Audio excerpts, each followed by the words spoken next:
All right. So these are some likely core mathematics topics, and in the core mathematics, it's very important paper. Okay, so you must um, try as much as possible to pass before you can gain admission into the tertiary university. Okay, so you don't have to skip some of these topics that I'm going to tell you today. What you have to do is get time and take a book and a pen and write down these topics and make sure you go through them. Okay, so the first topic we are going to know is circle theorem. Okay, circle theorem is a very important topic. You don't have to skip. It mostly occur, or we can also see them in both the objectives in the section B. So the next topic is statistics. So we have statistics 1 and 2.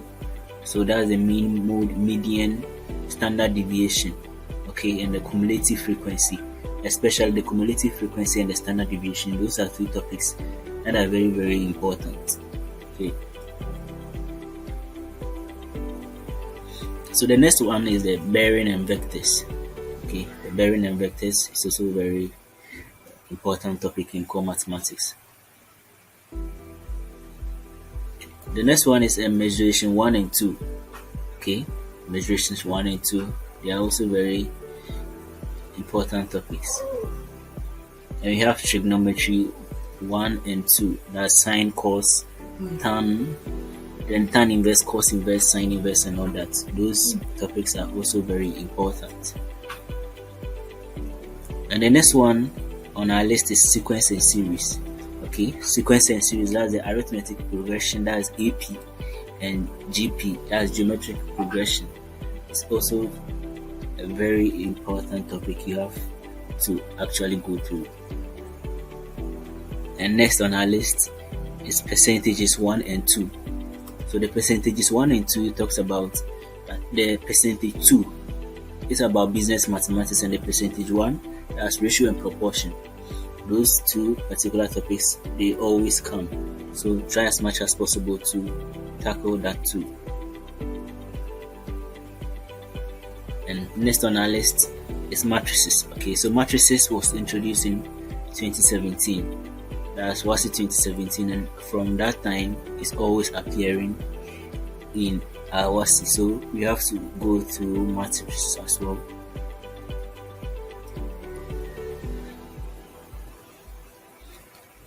And last but one on our list is rigid motion and enlargement. Okay, that's the inverse form of a triangle, finding the sides, how you are going to compare a smaller triangle to a larger triangle. That's the rigid motion and enlargement.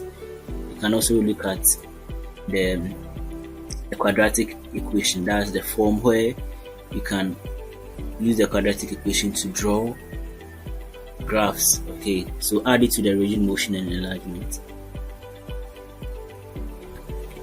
And lastly, I would like to talk about the grading procedure.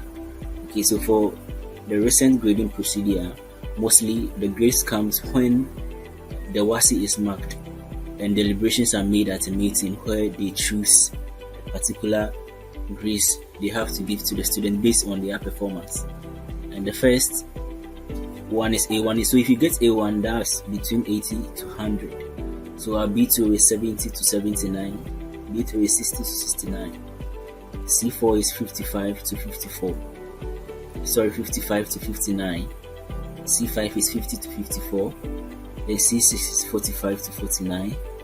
Then D7 is 40 to 44. Then E8, okay, it's not D8, it's E8, that's 35 to 39%. Then our F9, okay, F9 is 34 to 0. Okay, so some courses demands that you do it with D7, but as students you must aim high. Okay, that's you have to get a grade between A1 to C6. So thank you very much.